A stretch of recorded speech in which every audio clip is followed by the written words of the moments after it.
What's up, you guys? Back with another video. Today I'm doing a review on Bernadette protti documentary. If you want to watch the documentary, it would be probably in the title. But I'm gonna go over some things that happens in real life that happened in my life before. So it kind of starts off where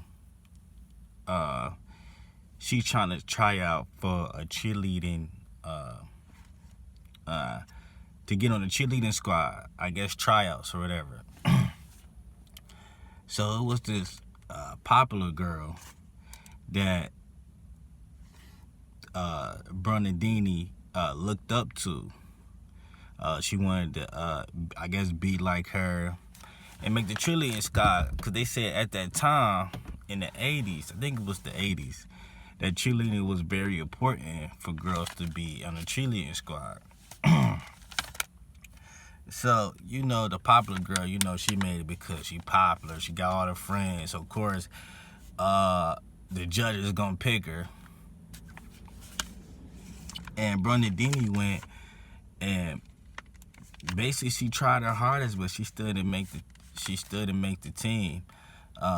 When she came back the other day and then see her name on the list, she started to like break down and stuff like that and get mad because the popular girl was like so perfect and stuff like that.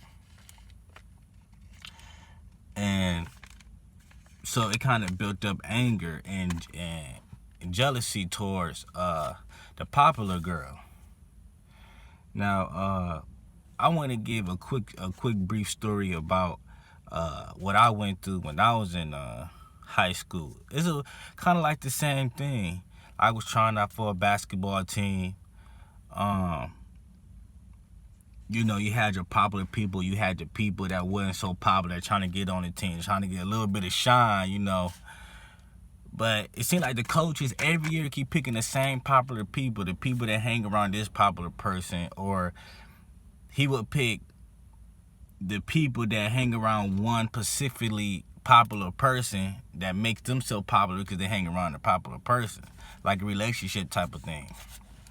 And so, like, through middle school, through high school, they would just pick the same people every year because the coaches would, like, spread their name every single year. So, when they get to higher grades, it's basically like a VIP type of thing. You automatically gonna be on the team because of your popularity. Now, some of the popularity people was good, some of them wasn't good, but popularity these days, you got popularity, you get VIP.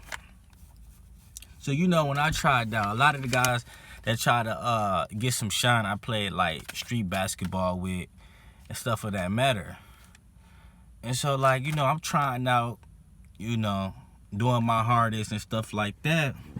I'm hitting threes because I like to shoot. So I'm hitting threes or whatever.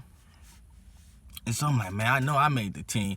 The only thing I was lacking at was part of my defense because I wasn't drinking enough water. And, like, I couldn't, like, play deep because it's, like, extra more work to play defense than to play offense, because you have these coaches be like, oh, defense wins games, but it's really both even. You have to have defense and offense to win the game.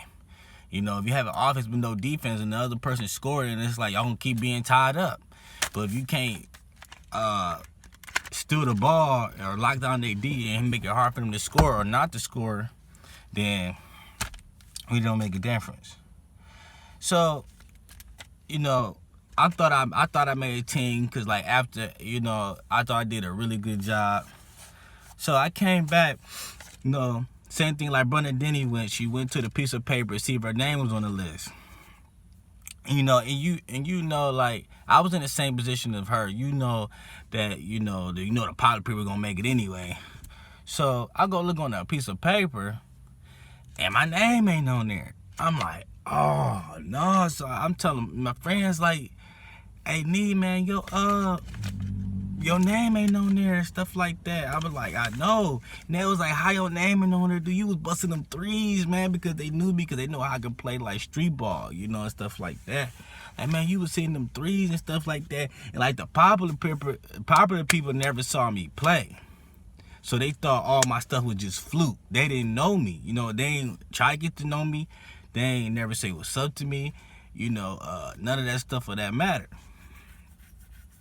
So, same thing what happened to her. Like, when the tryout was over, you know,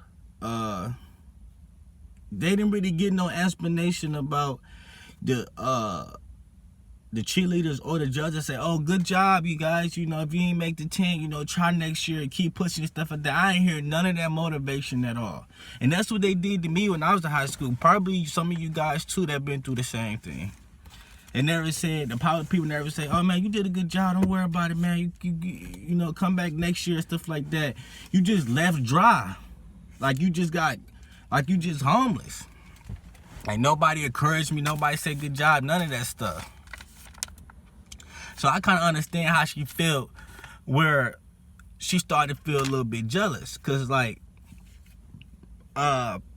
everything the popular, like, when I was in school, everything the popular people did, they always succeeded in everything.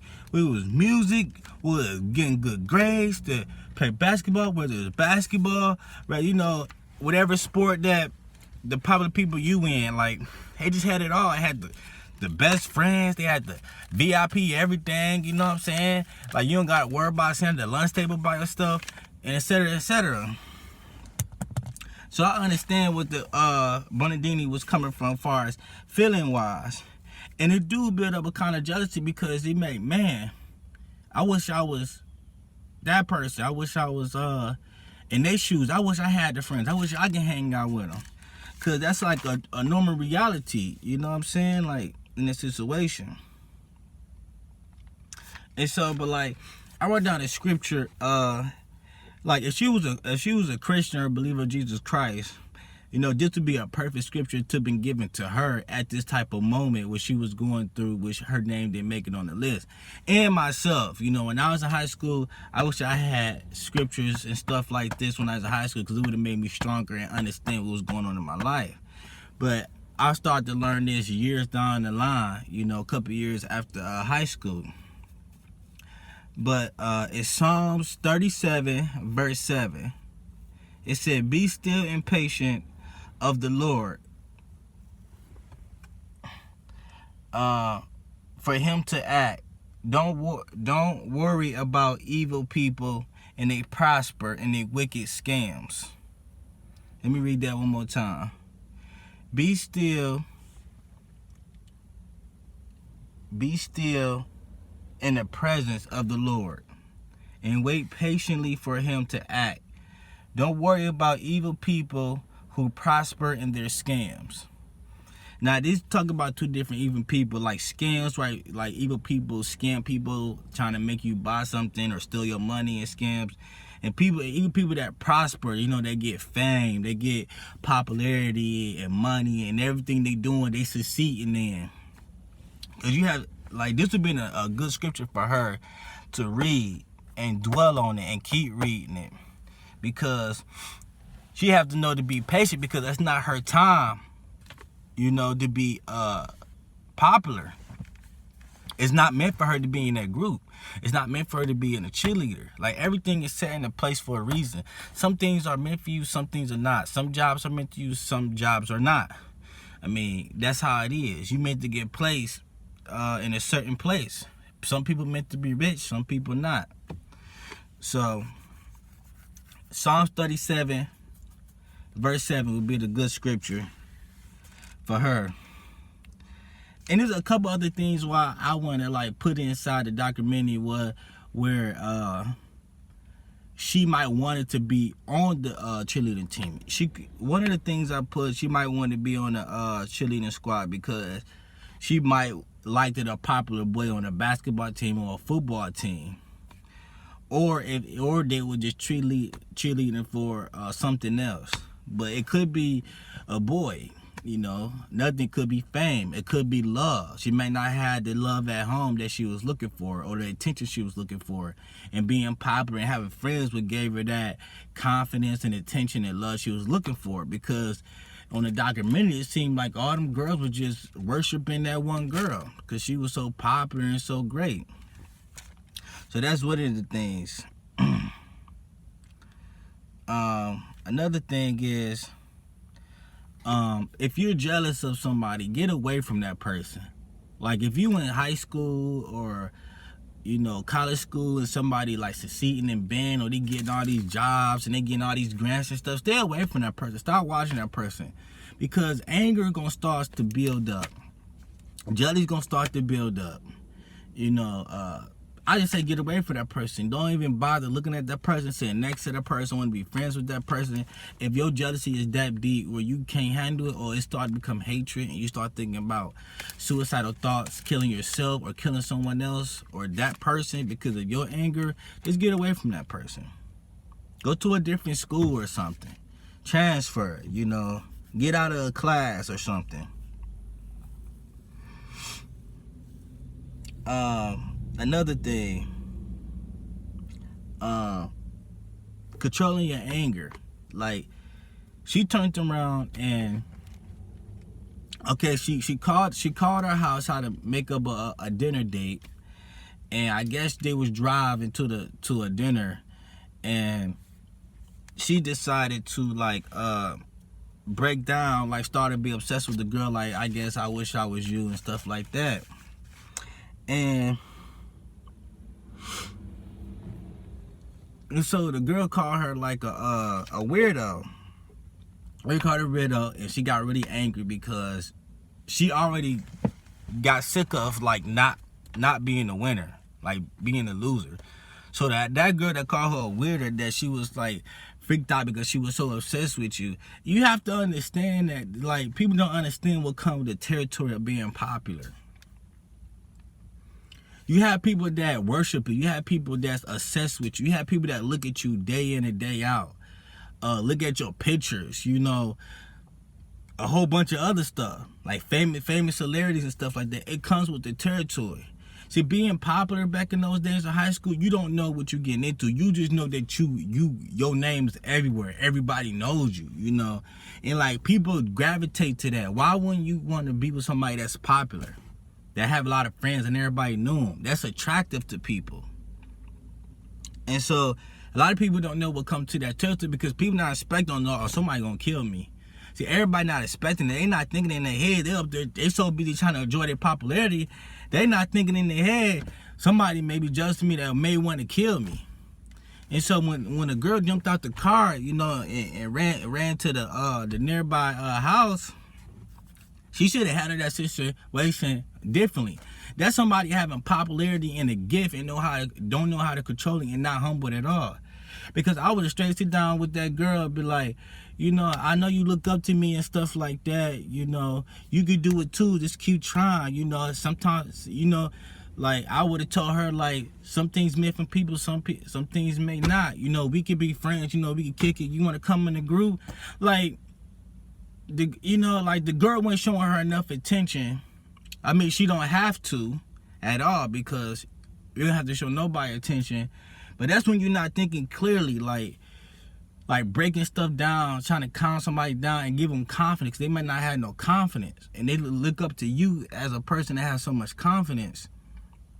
You know, they looking for that feedback. They're looking for that positive feedback for they can be able to be popular and have enough confidence and go on. But that situation could have handled way differently. And the girl jumped out the car and just, I guess the guy took her home. Then she went to the house, took her home. And the girl came out the bush and just out of nowhere just started stabbing her to death. And the girl ended up dying. But what else I put in here?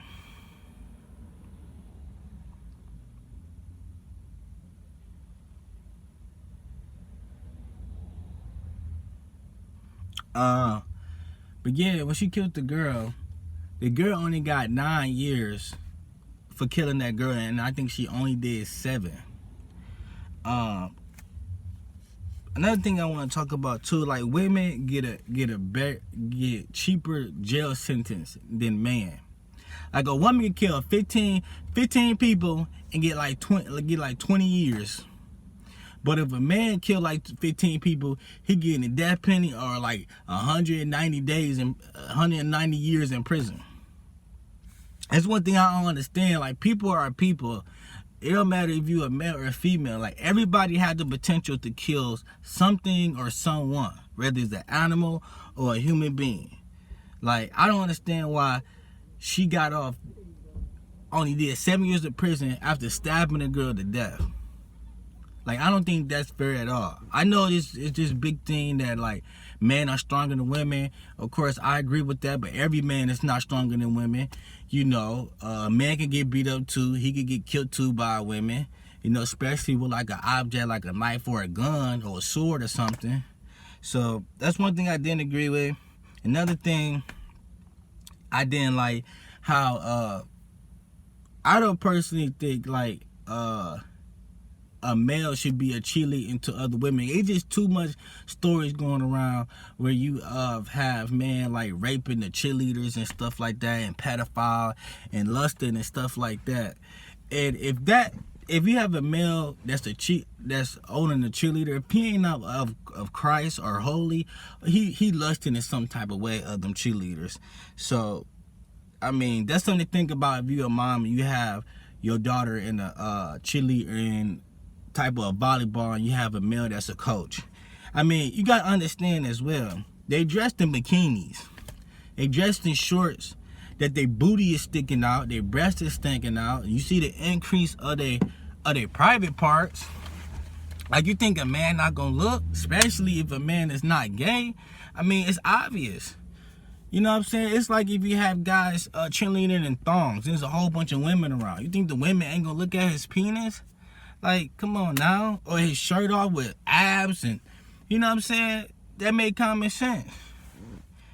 But other than that, you guys, that's the review of the movie.